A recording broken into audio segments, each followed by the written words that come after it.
Bonjour à tous, merci de nous suivre. La CEDEAO veut rapidement un président et un premier ministre civil au Mali. Hier, les chefs d'État de l'organisation régionale ouest-africaine ont rencontré la junte au pouvoir. Le président ivoirien Alassane Ouattara a participé à cette séance de travail. Viviane Aïmé. Cette rencontre des chefs d'État de la CEDEAO avec la junte au pouvoir au Mali, qui s'est tenue ce mardi 15 septembre à Accra, au Ghana, avait pour intitulé « Réunion consultative des chefs d'État de la CEDEAO et le Comité national de salut du peuple ». Elle réunissait 7 chefs d'État de la CEDEAO, dont le président en exercice, le chef de l'État du Ghana, Nana Akufo-Addo, le chef de l'État ivoirien, le président Alassane Ouattara, le chef de l'État du Sénégal, du Togo, de la Guinée, du Niger, du Burkina Faso et le vice-président du Nigeria. L'objectif de la rencontre, examiner la situation sociopolitique au Mali et entendre les membres du Comité national de salut du peuple pour voir l'état de la mise en place de la transition conformément aux décisions du sommet extraordinaire de la CEDEAO du 28 août dernier et confirmé par le sommet ordinaire qui s'est tenu à Niamey le 7 septembre dernier. À l'ouverture de la rencontre, le président en exercice de la CEDEAO, Nana Akufo-Addo, a rappelé la nécessité que soit trouvée une solution définitive à la crise au Mali, d'où l'importance de tout mettre en œuvre pour la mise en place des institutions de la transition dirigées par des civils. La rencontre s'est poursuivie par un huis clos des chefs d'État, sanctionné par un communiqué final comprenant 5 axes majeurs, à savoir la nécessité de mettre en place un schéma et une feuille de route pour une transition. Que cette transition soit dirigée par des civils, à savoir un président civil et un premier ministre civil. Que cette transition n'excède pas un délai de 18 mois. La levée des sanctions interviendra dès la nomination des responsables de la transition. L'envoi d'une délégation conduite par le médiateur de la CEDEAO, l'ancien président du Nigeria, Goodluck Jonathan, au Mali pour faire le point de la mise en œuvre des différentes décisions. Intervenant devant la presse africaine et internationale présente à cette rencontre d'Accra, le chef de l'État ivoirien, le président Alassane Ouattara, a exhorté la junte militaire et tous les acteurs maliens à trouver le plus rapidement une solution consensuelle pour un retour à l'ordre constitutionnel. Nous avons eu un bon sommet. Il y avait 9 chefs d'État, les représentants de la junte militaire au Mali. C'est un moment important parce que ça fait pratiquement un mois que nous assistons à cette situation qui bloque le Mali, qui bloque la communauté et nous sommes soucieux de réduire la souffrance du peuple malien. Nous avons donc avancé en confirmant qu'il faut que le président soit un civil, que le premier ministre, chef du gouvernement, soit un civil et que dès que ceux-ci seront désignés, nous devons lever les sanctions parce que le Mali ne doit pas rester dans cette situation par encore des jours et des semaines. C'est important pour nous tous. Le peuple malien est un peuple ami, un peuple frère et je souhaite que la junte fasse l'effort nécessaire avec tous les acteurs pour arriver à une solution consensuelle le plus rapidement possible. Vous n'avez rien allégé comme sanction, Président? Mais si demain, le président de la transition et le Premier ministre sont nommés, les sanctions seront levées automatiquement. Après la rencontre, le chef de l'État ivoirien, le président Alassane Ouattara, a regagné Abidjan. Et la candidature du président Alassane Ouattara retenue pour la présidentielle d'octobre prochain, de même que celle d'Henri Konan-Bédié, Kouadio Konan-Bertin et Afin Guessan. Sur 44 candidatures retenues à la commission électorale indépendante CEI, 4 sont validées pour la présidentielle. Que pensent les états-majors des candidats retenus et les populations? Éric Ogoré a promené son micro. Henri Konan-Bédié, Kouadio Konan-Bertin, Alassane Ouattara et Afin Guessan sont les 4 personnalités sur 44 qui ont été jugées aptes par le Conseil constitutionnel à compétir pour la présidentielle du 31 octobre. Le sujet fait la une des journaux et tient en haleine l'arène politique. Au RHDP, le débat sur l'éligibilité des différents candidats est clos. Il faut passer à l'essentiel. La vérité du droit vient d'être établie par le Conseil constitutionnel.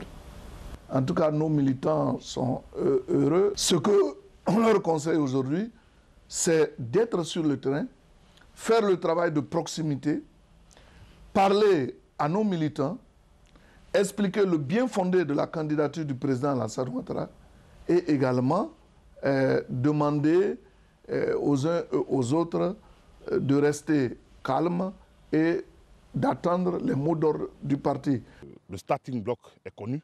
Il faut aujourd'hui maintenant dire pourquoi on veut être président. J'attends que ceux qui affrontent Alassane Ouattara proposent face à ce bilan quelque chose d'autre pour que les Ivoiriens se prononcent. Toute autre attitude est une fuite en avant. Du côté du Front populaire ivoirien, Koti Ando René se réjouit tout en appelant à la paix. On attendait cette décision de la Cour constitutionnelle. C'est fait, donc on va aller sur le terrain pour faire le reste. Le Front populaire ivoirien, nous prenons la paix. Donc je ne vais pas inciter les gens dans la rue pour soit anticonstitutionnel. Ce n'est pas digne de FPI. Nous, c'est le dialogue. Donc je demande à tous les militants de FPI d'aller aux urnes pour sanctionner ce qui n'a pas marché. Pascal Affi-N'Guessan, dans un communiqué, déclare: Je connais votre soif de changement et j'entends l'incarner. Mobilisons-nous, rassemblons-nous pour imposer le 31 octobre une victoire dans les urnes. Au PDCI RDA, Henri Konan Bédié prend acte de la validation de sa candidature par le Conseil constitutionnel.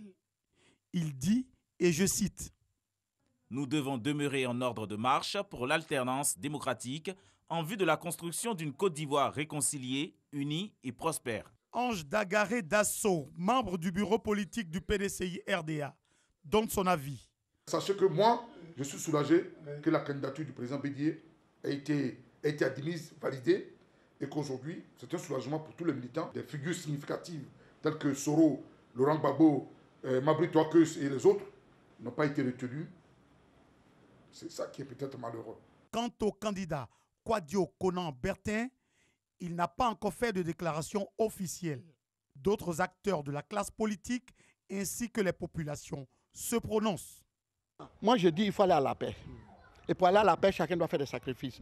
Le gouvernement doit faire des sacrifices, l'opposition doit faire des sacrifices. Donc on doit s'asseoir sur la même table et puis aller au dialogue politique. Moi, je pense que c'est mieux. Il faut la paix. La paix dans le pays, c'est ça qui fait la joie. La paix, c'est ça qui donne le bonheur, la grâce et la bénédiction. Maintenant que les candidats sont validés par le Conseil constitutionnel, place à la pré-campagne. Autre volet de l'actualité, Adjamé reçoit 500 millions de francs CFA pour l'exécution de plusieurs projets. Réhabilitation d'établissements scolaires, pose d'ascenseurs et réalisation de monuments, entre autres. Des actions qui entrent dans le cadre des projets à impact rapide des communes et régions validés par le président de la République, Walter Amadou Ouattara. Âgé de 70 ans, Konaté réside au 6e étage de la tour Siroko des 220 logements d'Adjamé. Pas facile pour ce septuagénaire, obligé d'emprunter l'escalier. L'ascenseur n'est pas fonctionnel depuis longtemps et l'immeuble souffre de plusieurs maux. Nous avons énormément de problèmes. Nous avons par exemple l'étanchéité. Le schéma électrique, on n'en a pas. Le schéma de la plomberie, on n'en a pas. Donc nous sommes obligés, moi-même j'étais obligé de faire une installation apparente d'électricité. Parce que si tu as un problème d'électricité, vraiment il faut saigner le mur, il faut, etc., etc. L'eau, c'est pareil. Depuis une quinzaine d'années, on n'a pas d'ascenseur dans nos tours. Il y a des papas là-haut, au 12e, au 11e, ça fait peut-être 2 ans, ils ne peuvent pas descendre. Sans oublier nos mamans qui vont au marché, qui reviennent les bras chargés. Comment monter? Ici est déjà survenue une perte en vie humaine. Il y a au moins 3 ans en arrière, il y avait baptême au 6e. C'était une petite fille. Elle s'amusait avec ses amis, ses petits frères. Il y a l'un d'entre eux qui l'a poussé. Donc, puisque ici, c'est à l'issue de ça qu'ils ont mis les blocages là. Et donc, la fille, elle est descendue par la tête jusqu'au rez-de-chaussée, parce que ça continue jusqu'au rez-de-chaussée. Et c'est comme ça, c'est avec le bruit qu'ils ont appris que la fille était tombée. Donc du coup, les autres sont descendus et on l'a aperçue en bas. Et on a alerté les sapeurs-pompiers qui sont venus la prendre. C'est dans le véhicule même que la fille est décédée. C'est pour faire face à toutes ces difficultés que l'équipe municipale a inscrit dans ses priorités la pose de nouveaux ascenseurs dans les 5 tours de 220 logements. C'est un pan du programme de projet à impact rapide des communes et régions validé par la présidence de la République de Côte d'Ivoire. En 2018, le Premier ministre Amadou Gon avait fait une promesse pour la pose des 5 ascenseurs sur les 5 bâtiments de 220. La présidence qui a été instruite de cette promesse a validé que nous aurons 3 monuments qui seront réhabilités et avec des tables-bancs, avec des ambulances. Et ça, c'est des dons du président de la République. En principe, d'ici 2 mois, les travaux doivent être terminés. Bientôt, ces immeubles auront un visage et un intérieur plus reluisant. Le lancement des travaux est apprécié à juste valeur par les résidents. Ce qui va changer, les amis qui viennent, ils te disent « Ah bon, je suis en bas, je ne peux pas monter, pourtant tu es obligé de descendre ». Bon, en tout cas, il y a pas mal de choses qu'on gagnera. Il y a le fait des vieilles personnes-là qui ont aujourd'hui besoin d'ascenseurs pour se déplacer. Maintenant, ce que ça va engendrer, je ne sais pas, si c'est des ascenseurs à carte ou bien de l'électricité comme ça, ou bien à clé. Bon, on verra ça. Nous sommes ravis aujourd'hui de savoir que nous sommes dans nos maisons, mais nous ne sommes pas oubliés.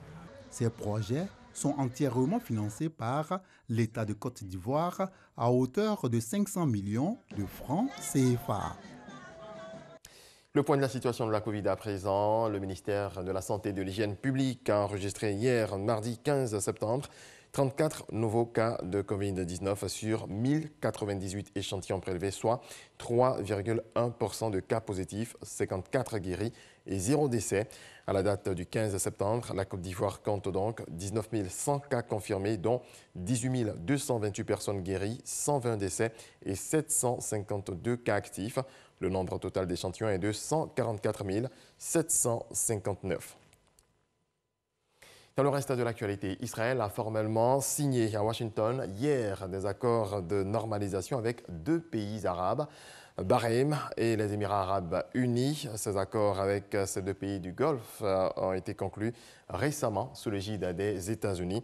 Le président américain Donald Trump affirme que 5 à 6 autres pays arabes seraient prêts à signer des accords similaires très prochainement.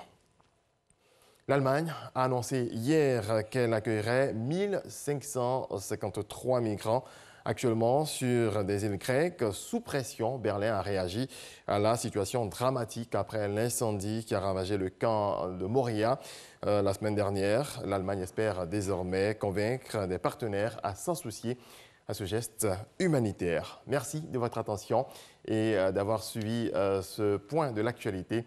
Paix dans vos foyers.